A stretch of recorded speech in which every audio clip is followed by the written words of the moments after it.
Hello, here we are. My good friend Lucy McCarrer, who came up with the idea to make a weekly podcast about the year of being 70. We both turned 70 almost 6 months ago for me. I'm Lisette Schuitenmaker. I'm in Amsterdam, and Lucy is in the UK. I am indeed. I am in Norfolk, England, and today is our 19th episode. Goodness me, how time flies.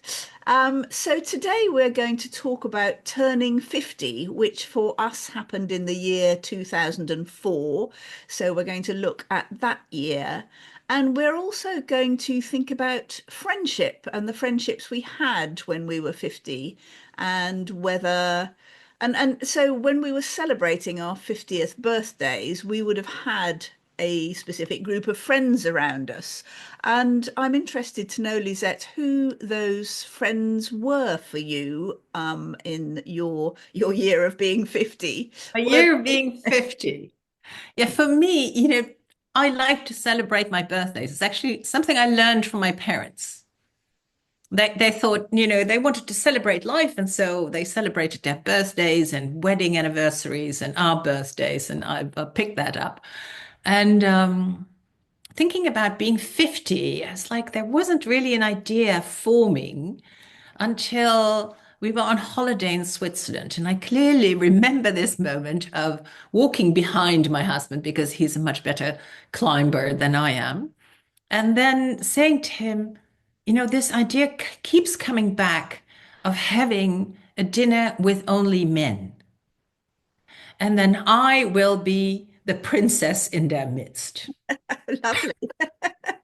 I thought it was quite a ridiculous idea. And my wonderful, wonderful partner, Jos, as he does, says, well, if that's your idea, why don't you go through with it? So I did. I did, and it was marvelous. And So how many men did you invite to your party and what yeah, kind so not was everybody could come. There was actually kind of a rivaling. I was so interesting on that same day. So my birthday was on a Saturday. Yeah, yours, no. My birthday was on a Saturday or a Friday. I don't remember. At least it was a day for the dinner. And there was kind of a rivaling party, a wedding in Rotterdam of one of my exes, one of my boyfriends that I'd had in my student days was getting married on that day. So some of my girlfriends were not so amused because they went to that party without their husbands and their husbands came to me. I think we were 22 men. And of course, my father was still alive and he was sat next to me. And I had invited my Dutch brother. I'd also invited my American brother, but he didn't come. And I had a variety from all kinds from my student days and many of the men I worked with. At the time, I have more girlfriends now. It's interesting, but at the time, I worked a lot and I worked very well with men. I like them. Yes, me too. I've always had, I mean, as a teenager, I had a circle of friends who well, they were all guys. And I also did not have many girlfriends at that stage. And they weren't boyfriends. I mean, obviously I didn't have loads of girlfriends. Yeah. I occasionally had one or. But yes, I have usually worked with men as well. And I don't know whether that's a good thing, but things change. I mean, for me, and my 50th birthday was completely different because I had, I think, the year before or yes, the year before, we'd moved from London to the country. We had adopted both our daughters. So I had two little girls, and my oldest daughter was going to the village school. So I was making a whole bunch of new friends at the school gate, as you do. Well, you don't know this, but at primary school, where you have to. No. I've seen that happen, of course. It's So called you, the mothers. It's yeah, also a exactly. very So frightening group to yes, each yes, other and to others. The indeed. mothers. It's a whole phenomenon, right? Yes. So you have to, yes, you have to go. drop your child off in the morning and pick them up. So it's not like they just get on a bus or walk to school at that age. As we used to. Yes, indeed. So I had made all these new friends who lived in our village, and so had a very different background to me. I'd say the majority of them didn't work. I was unusual because I was working. And Um, you were maybe also older than and them. also older, yes, exactly. But the funny thing is that when I started giving out invitations for my 50th birthday party, people looked at the invitations and went, "No, you're not 50." And it's not because I'm not saying it's, no, I'm not saying it's because I look particularly young. It is that they had simply assumed because I had small children that I must be, maybe max in my 40s somewhere. I mean, but, maybe so I do think there's a kind of um, what people assume your age to be is sort of Yeah. conditional on your environment, really, and Yeah. how you present it. Anyway, that's by the by. So I had a very different birthday party because I hired our village hall. I invited all my village friends and my family. Richard's parents were there, and they came and decorated the hall, and my mum was there, and my some of my best friends from other places as well, from London.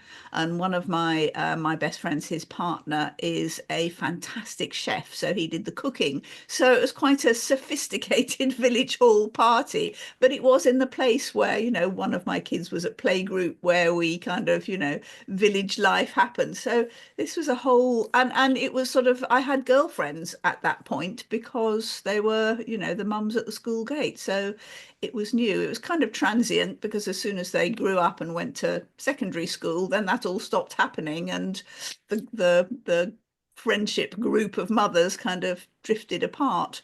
Yeah. But yeah, Yeah, it's as happens. interesting to Well, my girlfriends didn't take my plans sitting down.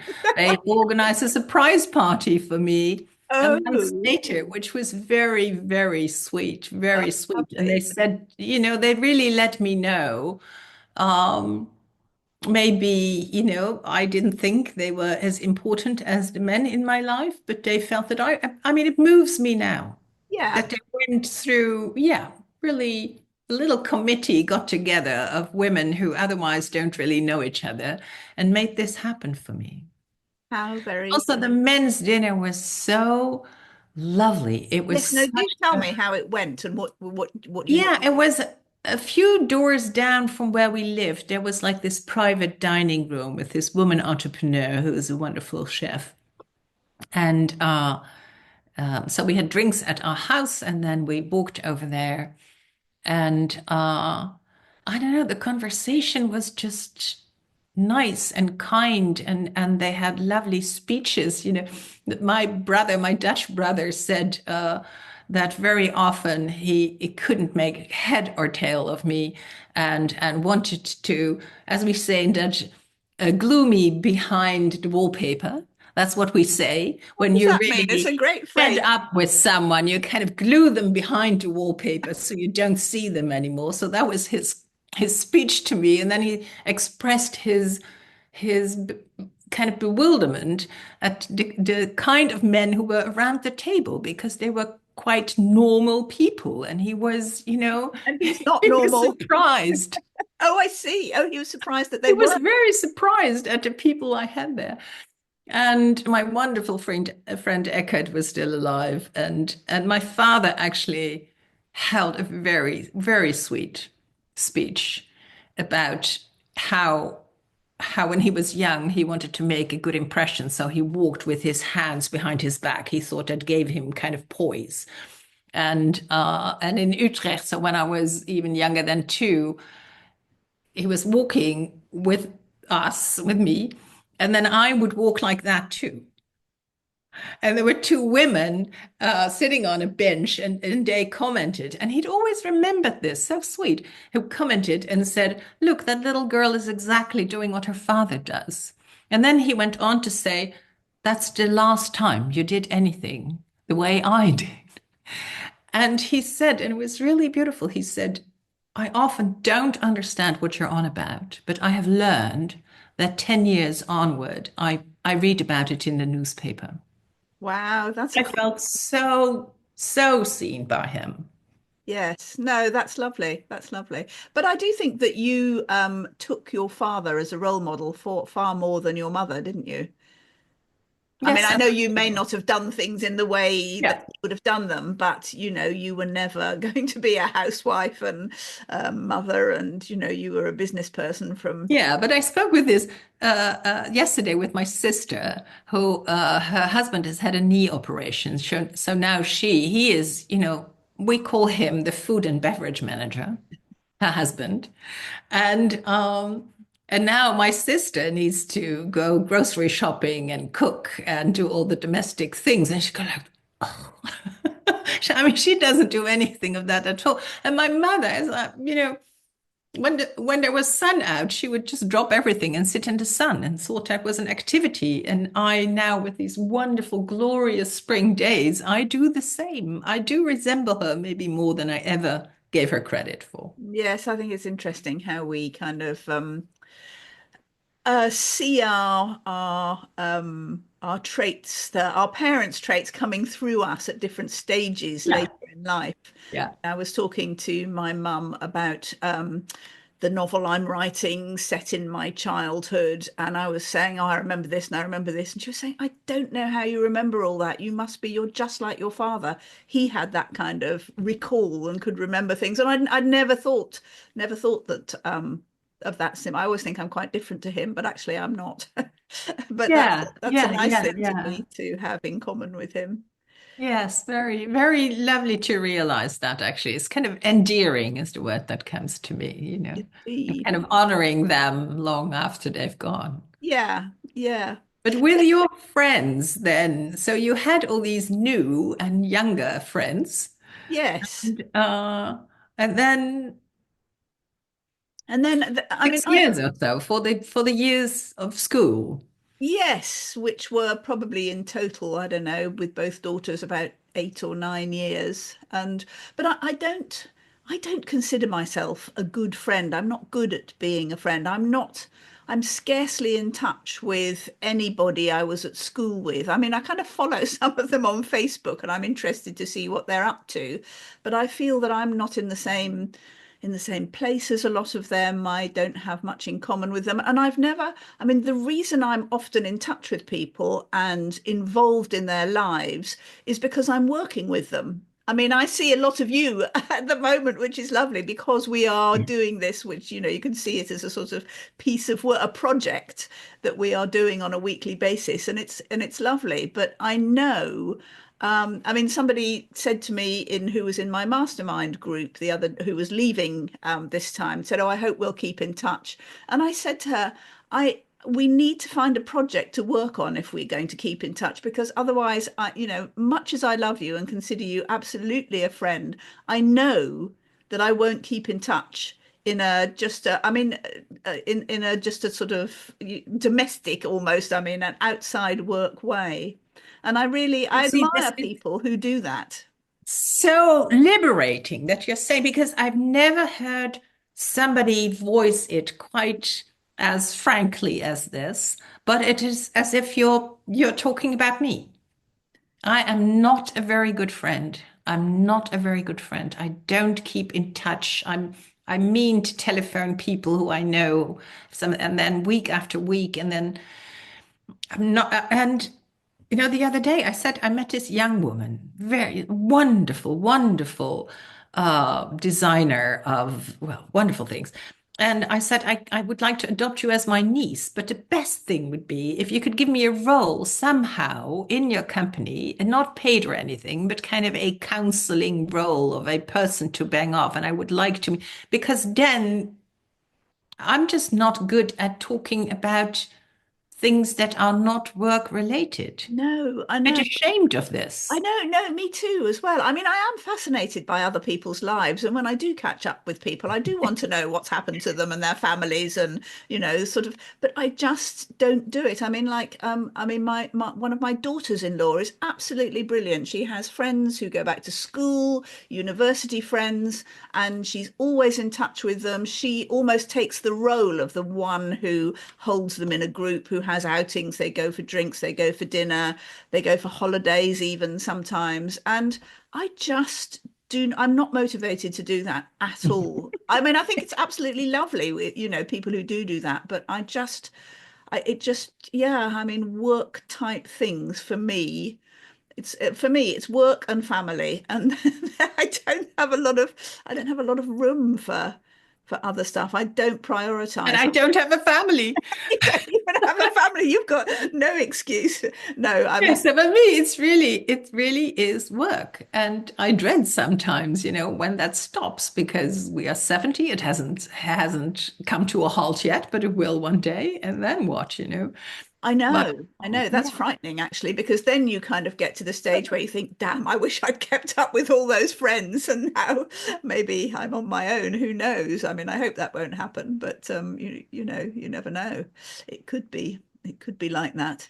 But two things, interestingly, regarding Friends, two things happened in 2004 that I think uh, well, one of them definitely changed the nature of friendships, and that was that Facebook started in Oh, 2004. really? And the other thing was that the last episode of the series, the TV series Friends, finished filming, and that was I think that actually held a lot of people together as friends because so many people watched it. I mean, not so much our generation, but my son's generation, who were, I can't work out who were sort of late teens, I suppose, watched it, sort of obsessively.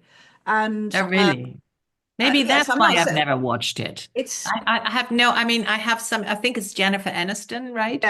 yeah, I that's kind of right. researched her because she has no children, but I don't really know this whole hype of Friends. But of course, you had teenagers in the Yes. house, And and it they was a watched it. real celebration of friendship, a group of friends who were living together in two apartments. And it was, yes, it was very much about that. And Hmm. so, yes, when it finished, it felt like you were, or, people who were Yeah, regular yeah, watchers yeah. were They'd all breaking up with moved. those. They'd Yeah, all moved far away and not left an address. Yeah. exactly. Exactly. But But then then there we was had Facebook. Facebook. I had no idea that came into our lives in 2004. Yeah.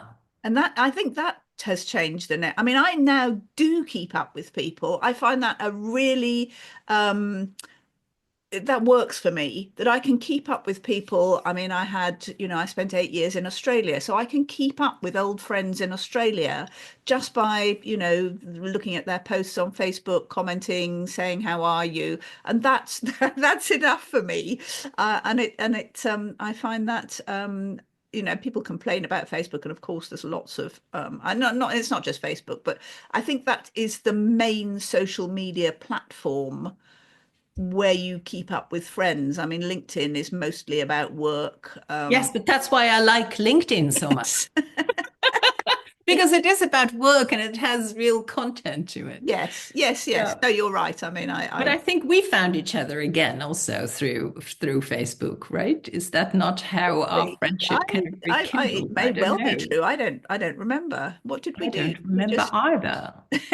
I don't remember either. But the thing about friendship is also was a topic in the eldest daughter effect because we were going on these five main characteristics. And my co-author, Vis, who is an eldest daughter who works a lot, who has two daughters and now two grandchildren, uh, she is a much more caring friend than I am. So we had lots of conversations about that. And at some point we said, well, because I said we can't put caring in there. I'm just not a good friend. I'm not so caring. And then she says, well, I care about people. You care about the world. And so that's how we came to the caring. And it really helped me think I'm like more into the general, but not so much into the particular. yeah. Where she and it's good actually. I will ask the eldest daughters when we come at the eldest daughter retreat in March to see how are their friendships and who are their friends with. So, Yeah. so what does it say? I've forgotten now in the book. What did you say about eldest daughter typical friendship activity? Do eldest daughters have a way of being friends, or and are we Well, do very we buck that often trend? our friends tend to be eldest daughters. Like we Oh, don't interesting. know it, No, but no, after a while we find out and we go like, wow, another one. And so that in itself is interesting that we recognize something in each other, which, it's not like we fill out a form or we do an no. application and have to fill out, your birth order position. So that is one thing.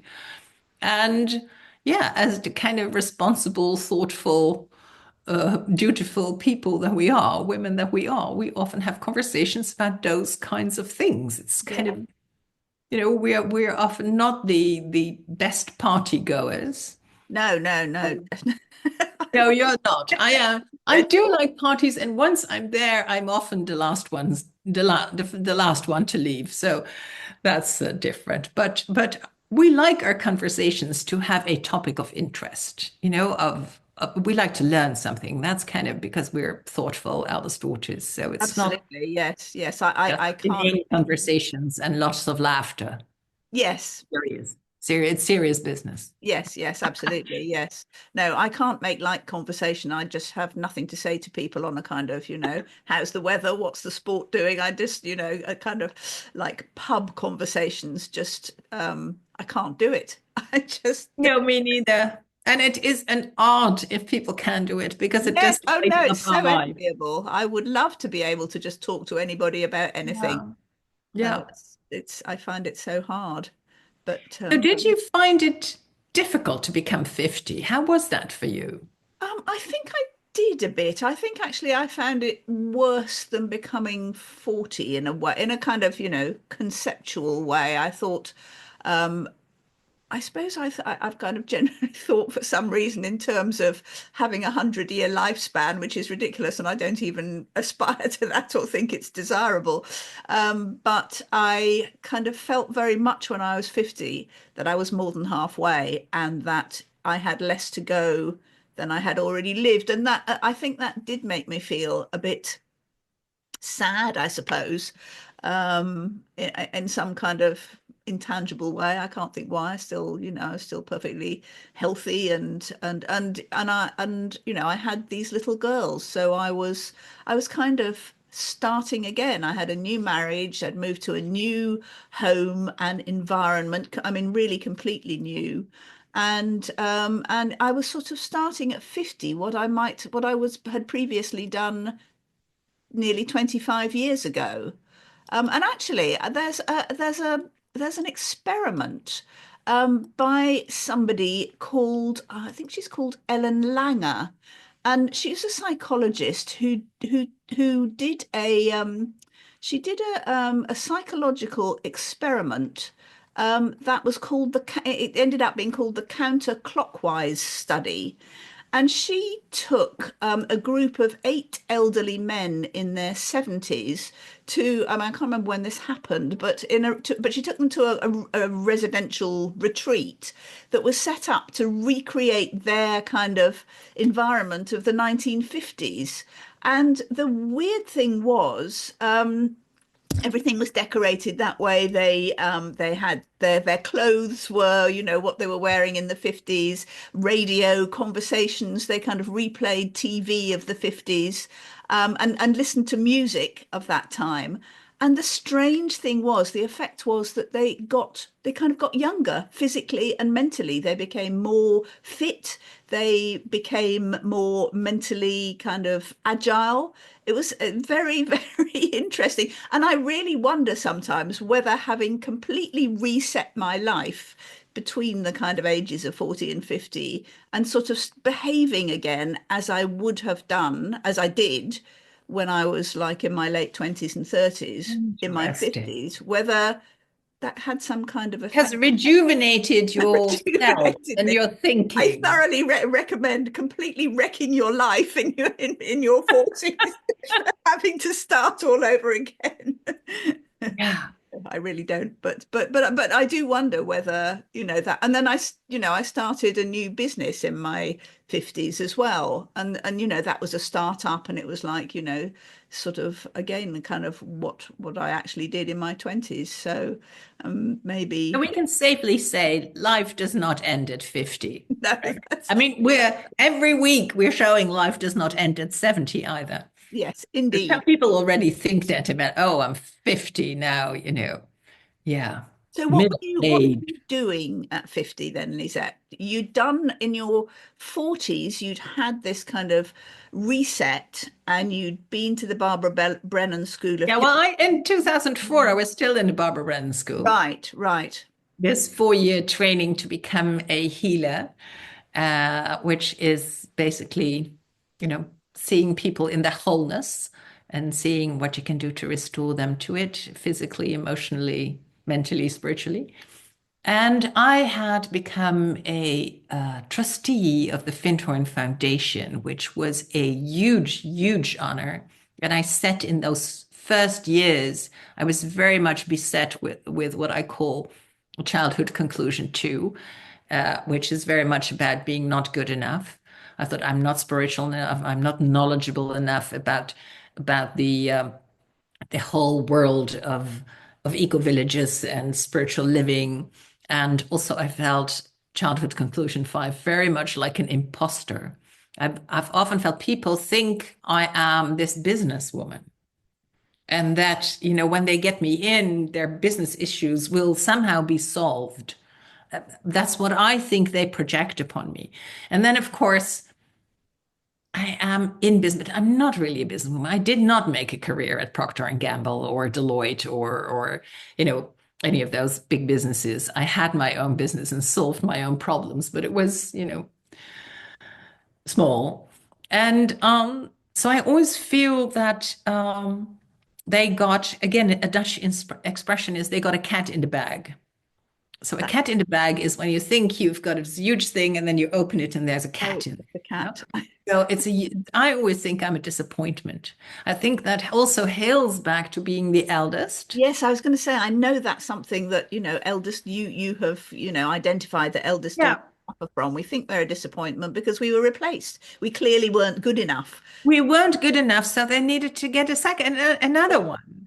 So Yeah. that is a conclusion that in our young brain we can jump to that conclusion, with our tiny overview. So the first years on the board of the Findhorn Foundation, which is the educational or was the educational institution based in the Findhorn spiritual eco village in Scotland near Inverness, were difficult. And then people said, but we want you as you are. And I spent years believing that. I spent Yeah. years believing that. So 2004, yeah. Yeah, I was still embarking on a whole new life. Yes, yes. I mean, the one thing that was the constant in my life when I turned 50 was that I had been for a few years and would continue to be a work-life balance consultant. And I was going into all sorts of organizations, again, feeling a certain amount of imposter syndrome because I had no training in it. I just kind of jumped in when somebody asked me to come and work with them a few years before. And it was a new thing. So there was no Yeah, so training. who had any training No, in it? no, It was a no, new that wasn't. thing. You were But I, finding it out as you went, right? yes, yes, but I also had no kind of corporate or otherwise business training. And I was going into organizations like, I mean, such a range of them, big banks. I worked for at Microsoft. I worked at Virgin. I worked at sort of big city councils and also very small organizations and kind of what we call a golden circle legal firm, which is one of the big, kind of city London legal firms. And so very, very different places where I felt often really quite intimidated. And here was I kind of coming in and talking about work-life balance, which a lot of the kind of managers and executive level people were incredibly skeptical about, and they'd only taken on this trial work because they could get it free through government funding at that time. So, And then you came in and they were skeptical. And then what happened? and then so we used to run these trials where we would get a team or a group of people working together, and we would uh, get them to talk about their needs outside work, which was often something they didn't do, and how flexible working, different kinds of flexible working could actually help them both in their home lives, but more importantly, in their work lives, and help them be more productive and more flexible. And so we would run these trials for 3 months or something, where people would actually keep journals about how things help. So, some people would try a job share where two people were doing the same job, and that was considered very, kind of unhelpful by a lot of people, looking back. Life was still quite compartmentalized, right? Yes, You went to yes, work, you wore yes, a certain outfit, you yeah. spoke a certain lingo, and then you commuted back home and turned into the person that you were at home. Indeed. And you felt really bad about saying, look, I have to leave at 3 o'clock because I have to pick up my kids, or, I've got an elderly mother, and, or, whatever. And it was difficult, especially for men. Women were, mothers were sort of allowed a bit of leeway, but also looked down on for doing so. But men, really tried not to mention their home lives at all at that stage. And I remember holding a talk at in fact, this big legal firm where there were the partners sitting there, and this one woman who was I think she was about to make partner, or she was a partner, and their attitude was basically, well, women, if they want to be part-time, yes, they can be, but we're not going to promote them because clearly they're not committed to the job. And she stood up and she said, I want to tell you how I am committed to this job and this company. I employ a nanny who costs me X thousand pounds a year to look after my children. I leave at 4 o'clock or whatever to go and have tea and put my children to bed. I have bought a flat near this building so that when my children are in bed and my husband is home, I can come back in the evening and I can do the work that I didn't finish during the day. And I am doing probably more hours than many of you, but being paid on a part-time basis because I want to stay with this business. I am committed to my career, and you are telling me I'm just a mother who is. And they were like, ooh, they were, they were, But it also shows, how at the time and even now, still the mothering is the woman's yeah, kind of province, and then the men are actually quite free to go where they please and do what they think is needed for the job absolutely. and And you leave it to still their hear, partner to. yeah, indeed. And men then, and you still hear it, are when they say, oh, I need to, go and collect my child from school or take them to the dentist or whatever, you still hear managers saying, can't your wife do that? I mean, it's, But it is also so interesting that it was 20 years ago when Facebook was just starting and the whole online thing as we know it now hadn't happened yet. And no, now, no, I mean, work-life balance, I feel there is no compartmentalization, maybe some. I mean, I try not to send emails, business emails over the weekend. Sometimes I write them and then I send them on Monday morning because I don't want to kind of have people think that they need to respond to me. But I think in corporate culture is very different. It just goes yeah. on 24/7. Yeah. Yes, absolutely, absolutely. And I mean, over lockdown and COVID, obviously working from home suddenly became not Yeah. just acceptable but essential. And people started to say, "Oh, well, gosh, we can do this." And then Yeah. when lockdown ended, some people were saying, "Okay, this is working, and we're going to stop the expensive business of renting our city offices, and you can all work from home, or there can be." And now it's called hybrid working, where you do, you can Yeah. that flexibility. But there, the on the whole, I would say the kind of the more right-wing elements, particularly in government, were saying, not necessarily saying now, but were saying with our last Conservative government, you've all got the civil service has all got to get back to work. We're not having any more working, none of this working from home nonsense. You've got to get into the office and behave properly, and just not taking into account at all that people waste a hell of a lot of time commuting. It's expensive, it's bad for the environment, and they can actually get a lot more done if they, it doesn't matter if they roll out of bed in their pajamas and do work, it doesn't matter if they work at 4 o'clock in the morning, if that's what works for Yeah. them. It's the outcome that matters, whether they Yeah, achieve. but it's also, I would say, to counter this,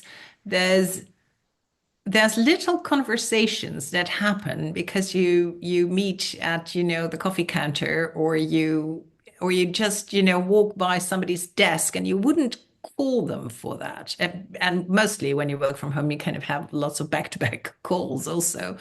And I think those are those sparks, Oh also no, are kind I of I the completely lubricant of the agree. organization and a Yeah. kind of coherence, because I do understand how people say, I hardly know the firm I'm working for because I'm doing my job. But who am I actually working for? I don't really know them. No, I completely agree. I'm not saying that everybody should work Yes, from the home and there should hybrid be no is, offices. I'm really not. And I think also for young people, sort of at the beginning of their careers and working experience, it's really important to actually be in contact with people and not just, extend the kind of their social media, their, online life with friends into the work thing. You do learn from people in person. You do need to yeah, watch people, see what people do, learn about how people behave and body language and, style of leadership, which you can't just get from never-ending Zoom calls. I completely agree with that. But I really do think it's important that there's flexibility yeah, and that people have, the right balance that works for them and make their lives as easy as possible. Because what came out of all our work-life balance trials every damn time was that for those teams doing it for those 3 months, and we measured this very carefully. It wasn't just a kind of, oh, that's nice, people are happier.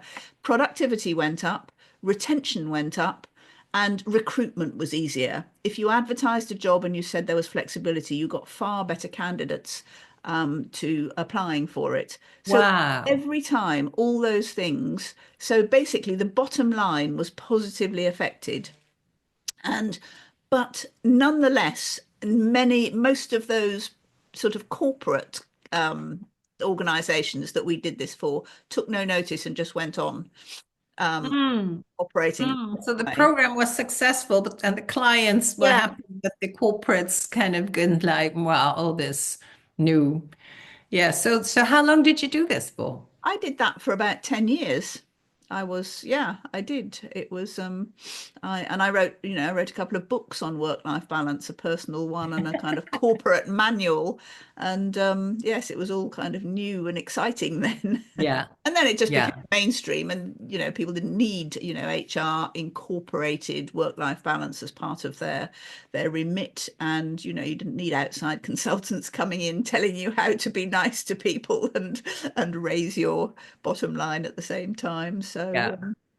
yeah, Yeah. But the whole kind of concept went kind of gone. yeah. Or do you talk to people and to talk to friends? Let's get back to friends. How is your work-life balance? Uh, I don't talk to people about that. And yeah. I mean, sometimes because I do tend to work all the time, just on and off around my life. I mean, I work at weekends, I work in the evening, not because I'm forced to, but because I choose to.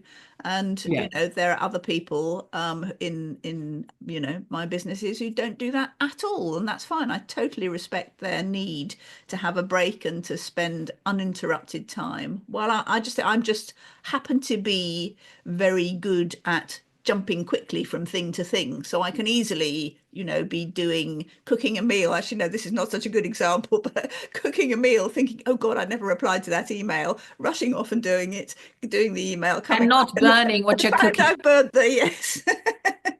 That's true, but it tends to be the domestic thing that's suffered rather than the work thing. But yeah.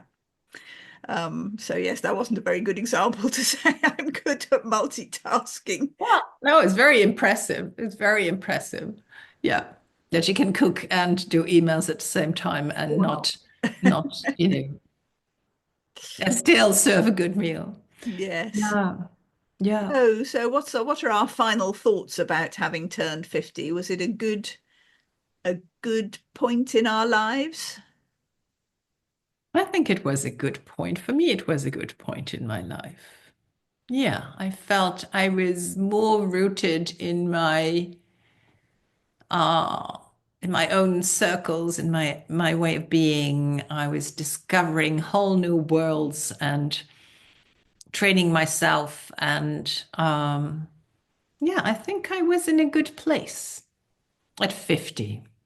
Yes. Yes, yes, I think I was. I enjoyed um going back to a phase which the first time had all been new and probably a bit more terrifying, but this time I kind of knew what I was doing. So Yeah. it felt like coming back to something where I actually had some sort of skills and experience. So yes, it was a nice time. And Yeah. I thoroughly enjoyed being in the country, which I'd, as opposed to being in London. So so Yeah. That's a whole other topic. it Living in is, it is. living in the city. Sure. Yeah. Yeah. Yeah. Well, so that was us at 50. Us at 50, 20 years ago now. Yeah, goodness me. Well, next week we'll be talking about some other interesting topic. Yes. We'll come up with something. We It will. always happens. It has happened 19 times now. So we'll go for Exactly. 20 and Yes, onwards. next week will be our 20th, Yes. 20th episode. Amazing. Wonderful. See you then, Lucy. See you then. Bye. Bye.